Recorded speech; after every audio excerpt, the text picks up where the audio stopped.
right, now look, today I'm finna show y'all how I make macaroni or gratin. Now this is a Haitian macaroni and cheese, and baby, it is everything. All right, so let's go over some of the ingredients. So you're going to need evaporated milk. Now this is 17 fluid ounces. I have 2 of them. I always like to have 2 just in case I need to kind of thin out the cheese sauce. To season up my ground beef, I'm going to be using the Perfect Total seasoning. I'm going to be using some parsley, smoked paprika, onion powder, and garlic powder. I'm also going to be adding in about a half a pack of sazon. This is the pasta that I'm going to be using today, just some penne. I have about 4 tablespoons of some room temperature unsalted butter.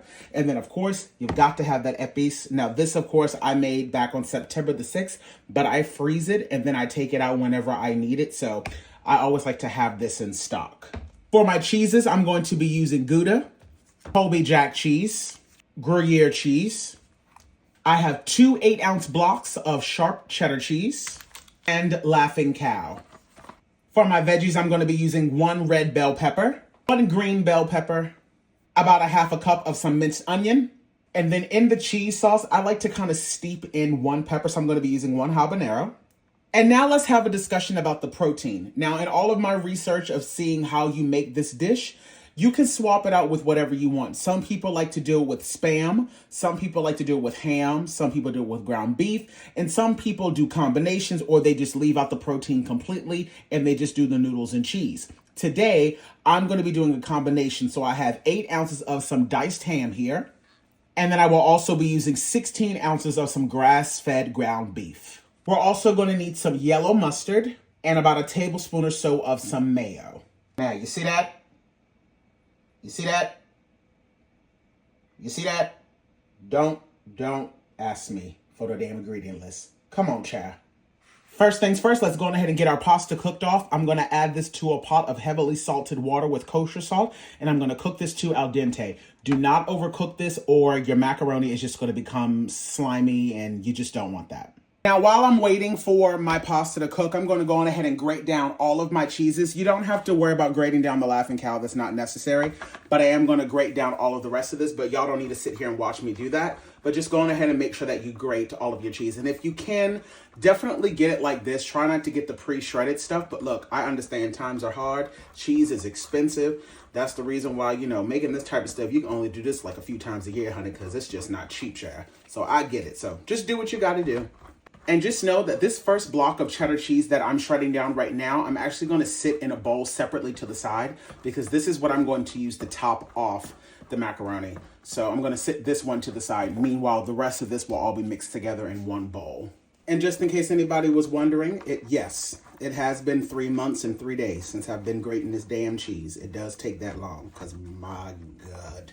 Alrighty, you guys, so now that I have all of my cheese prepped, I've also gone on ahead and added in the 4 cubes of the Laughing Cow cheese. I can now set the cheese to the side, and we can start to work on chopping up the veggies. And I'm not doing anything fancy with these. I'm just breaking these down to a mince. And like I said, luckily, I don't really have to do anything as far as the onions are concerned, because those are already chopped. So I'm just going to cut these all down so that it can be about the same size as the onions. You do not want gigantic chunks of green bell pepper and onions in this. I mean, I guess you could if you want to, but I'm not about that life. I want mine nice and small. And just letting you guys know, the only reason why I'm using this entire green bell pepper is because of how tiny it was. If you're using a really large one, then I would say don't use the whole thing. You really only want to end up with about a half a cup, maybe a full cup, but you definitely don't want to go above a full cup if you're only using about 1 pound of noodles, or it's just going to be too many peppers and onions. So I'm using anywhere between about a half a cup to 1 cup. All right, so now that I have my bell peppers prepped, I have my onions ready to go. My cheese is currently in the refrigerator, and my pasta has just finished. I have that currently draining in the sink. I am not rinsing it off. We can now go on ahead and move over to the stovetop. Alrighty, so the first thing I want to do is I'm just going to add in just a splash of oil so that I can get that ground beef starting to cook off, because I don't want to leave a lot of oil in the bottom of this when I'm starting to make the cheese sauce and stuff. So I like to make the ground beef first, drain off all that fat, and then I can continue to go on from there. And like I said, I'm working with 16 ounces of grass-fed ground beef here. Now let's go on ahead and season it up. Now remember, you are using ham in this. You're also using a lot of cheese. So be mindful of how much salt you add because the ham and the cheese itself is going to be quite salty. So don't be too heavy-handed with seasoning the ground beef. I'm going to go in starting off with some of that total seasoning just right across the top. Just like so. I'm going to add in my pack of sazon. About a teaspoon of some garlic powder. Equal amounts of the onion powder. So about a teaspoon. Just a few dashes of the smoked paprika. About 3 dashes. Just a little bit of parsley because I am who I am. And I can already tell that this ground beef is not producing a lot of oil. So I'm going to add in just another splash of my olive oil here. And now going ahead and fully cook this off. You really want to be sure that you're really mincing this down. You do not want any gigantic chunks of ground beef. You want it to be extremely minced. Now, as you guys can see, this ground beef actually did not produce that much oil, so I'm actually not going to have to take it out. And that little bit of oil that is in there is what we're going to use right now to go on ahead and cook off a nice a nice ladle full of the epis. Allow that to kind of cook off in the center for just like a minute or so. And I would really encourage you to make sure that you don't skip this step. Allowing this to kind of wake up the flavors really does make a big difference. So this has been going for about a minute or so. So now we can go on ahead and add in those green bell peppers, the red bell peppers, and the onion. And go on ahead and give all of this a mix and allow all of this to cook together. I'm also now going to go on ahead and add in those ham cubes. And I have my temperature on about a medium high. Give all of this a good mix. Do y'all see the flavor in this? Do y'all see that? And this is the reason why I like to use those little tiny cubes of ham so that everything is kind of the same bite size. That's kind of really what you want. And that's also the reason why you want to make sure that you mince down that ground beef. I'm going to turn my heat up a bit because I don't want any of this to steam. I want this to continue to fry off for about another 2 or 3 minutes. Alrighty, y'all, so once you actually start to hear the meat frying at the bottom and there's not that much water pooling at the bottom, that's when you know that this is done. So what I'm going to do now is I'm going to remove this out of the pan so that we can start to work on making the roux so that we can get the cheese sauce underway. But I like to do everything in the same pot because there's so much flavor being built in this, so I don't like to use a lot of different pots. So for right now, I'm just going to go on ahead, take all of this out, sit this in the bowl to the side. And because I want to be in control of how much oil is in this, I'm using a slotted spoon here. So that way I can make sure that I stay in control of how much oil is in it because, you know, cheese also releases a lot of oil.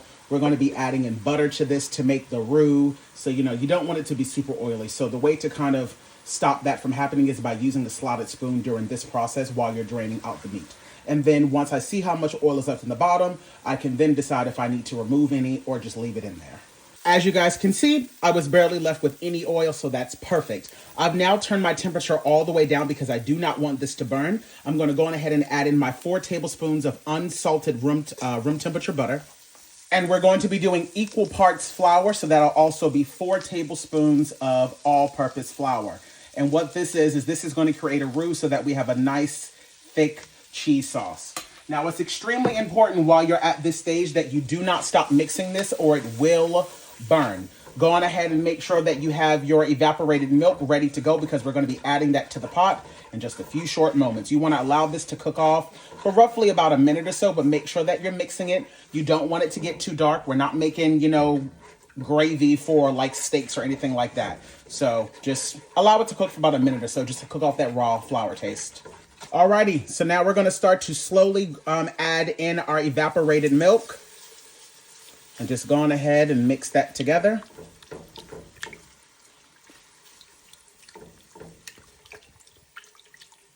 And now you can go on ahead and turn your heat back up. I have mine set on about a 4. Add that all in there. And I'm going to start off with just the one container, just the one 17-ounce container. And then, like I said, I always like to have a second one on standby so that when I do add the cheese to it, if I need to thin it out, I can thin it out as I'm going. But I would rather, you know, not have enough at this beginning stage and then add to it versus you ending up with a super watery cheese sauce. You don't want that. So now that this is nicely mixed in, I'm not seeing any lumps. I'm going to allow this to come up to just a very, very light simmer, and then we can start to add in our cheeses. Alrighty, so now that I can tell that this is starting to come up to a very, very light simmer and it's also starting to thicken up, I'm going to go on ahead and start to gradually add in my cheese. I do it in about 3 parts. I don't like to add it in all at once, just because I just find it's easier to kind of mix it in when you do it in 3 parts. And it doesn't have to be fully melted in between each time, but this process just kind of helps. As you can see, like it's already melting down. It just makes it easier, less of a mess. So once I start to see that it's melted down, then I just go on ahead, add in the second part. Like so. Give it a mix. And at this point, it is extremely crucial that you do not stop mixing and do not have that temperature up too high. If it starts to get too thick, like I said, that's the reason why we make sure that we have an extra one of these on the side so that we can just start to gradually add it in. And you guys will see the consistency of what I want this to be once it gets towards the end. Alrighty, now that this is just about at the consistency that I want, I have my oven now preheating to 350 degrees. I'm now gonna add in just the last little bit of liquid in here. So I've added in both of those containers total. And like I said, as soon as this cheese sauce is thin enough that I can just whisk it with, mix it with a whisk, then that's when it's done. You don't have to allow it to cook too long. Because again, you do not want this to burn. But this is looking like the perfect consistency. This is exactly what I want. And remember, I told you guys that I actually like to steep that habanero while I'm mixing up the cheese. I'm not going to take this, I'm not going to open it up. I'm not trying to cut it open. I'm just going to allow the heat to kind of pull out some of that flavor from it, but not necessarily the heat. Now, if you want it spicy, you can absolutely do that. But I just like to put it in there while I'm allowing the cheese to melt because it extracts a lot of flavor. So like I said, I like to mix everything in a giant bowl just to save myself the headache. So we can go on ahead and add in that drained cooked pasta. We can also now go on ahead and add in all of our meat, peppers, spices. My God. And of course, our delicious cheese sauce. My God, on today. We're also going to add in, I would say, about a teaspoon of mustard, not too much. And I would say about equal parts mayonnaise, not too much, just about a teaspoon. And now, give all of this a good mix. Ooh, boy. Ooh, boy. I know y'all see this. Ooh. I know y'all see this. If you want, now you can go in and taste to see if you would like to add in any additional salt and black pepper. I'm going to add in just a little bit of black pepper to mine and a pinch of coarse kosher salt. Give this a final mix, and now we can transfer it over to its final baking dish. All right, we got our final baking dish here. So now I'm going to go on ahead and just pour all of this deliciousness directly into the pot. And as you can see, I end up with the perfect amount every single time. I hope I'm doing y'all proud, people. I hope all my people from Haiti are proud of me, honey. I'm trying to do y'all justice. I did a lot of research in how to make this. And I can tell you right now, this looks like this is about to be fire. Smooth that out right across the top like so. And now we're going to top it off with that leftover sharp cheddar cheese that we reserved, and just make sure that it's covering the top. And we're going to place this in the oven, 350 degrees for about 45 minutes or so, or until the top is golden brown. And just like that, my friends, that's how you do it. As you can see, it is just absolutely stellar. It looks incredible. Golden brown on those edges. I'm going to let this bad boy sit for about 15 minutes and then we'll dig in. Alrighty, y'all. So I let this bad boy sit for about 15 minutes. Let's dig into it. Ooh. Ooh. Ooh. Ooh. Wee. Ooh. Wee. Boy. Did I do y'all proud? Boy. This looked like something serious. Ooh.